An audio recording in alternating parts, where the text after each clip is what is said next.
Parlant du cas de Monsieur Karim Wade, il a introduit une demande d'inscription sur les listes électorales. La précision est de taille. Il a introduit une demande d'inscription sur les listes électorales. Sa demande a été rejetée. Pour l'un des motifs que nous avons cités tout à l'heure, le motif étant le cas des personnes figurant et citées à l'article L31 du Code électoral, dont nous vous faisons lecture, ne doivent pas être inscrits sur la liste électorale les individus condamnés pour crime, c'est le premier. Le deuxième, ceux condamnés à une peine d'emprisonnement sans sursis ou à une peine d'emprisonnement avec sursis d'une durée supérieure à 1 mois, assortie d'une amende pour l'un des délits suivants: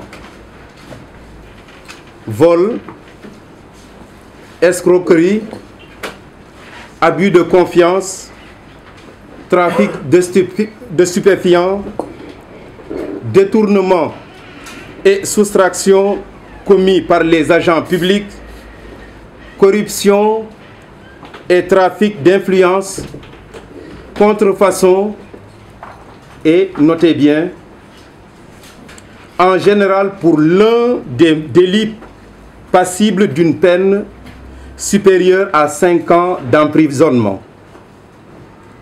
Le même article cite en son troisième mot ceux condamnés à plus de 3 mois d'emprisonnement sans sursis ou à une peine d'emprisonnement d'une durée supérieure à 6 mois avec sursis pour un des délits autres que ceux énumérés au deuxième mot sous réserve des dispositions de l'article R30. Ceux qui sont en état de contumace, les faillis, ceux contre qui l'interdiction du droit de voter a été prononcée par une juridiction pénale de droit commun, les incapables majeurs. C'est cela qui a fait que les services centraux, se fondant rigoureusement ce que dit cet article, ont estimé que M. Karim Wade, au terme de la loi, ne devait pas être inscrit sur les listes électorales. Au demeurant, il ne s'agit pas d'un électeur radié,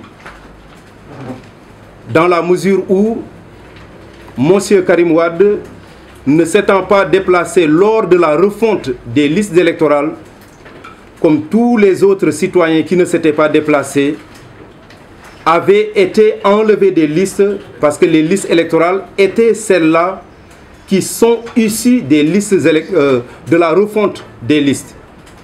Et la révision permettait justement à tous ceux qui ne s'étaient pas déplacés lors de la refonte de pouvoir s'inscrire et d'être ajoutés sur les listes.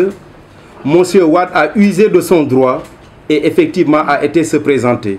Il convient de mentionner que il ne s'était pas déplacé comme l'avait fait son père, l'ancien chef de l'État, monsieur Abdoulaye Wade, ainsi que l'ancienne première dame, madame Viviane Wade, qui avaient usé de leurs droits et s'étaient déplacés et qui effectivement ont participé à la refonte des listes électorales.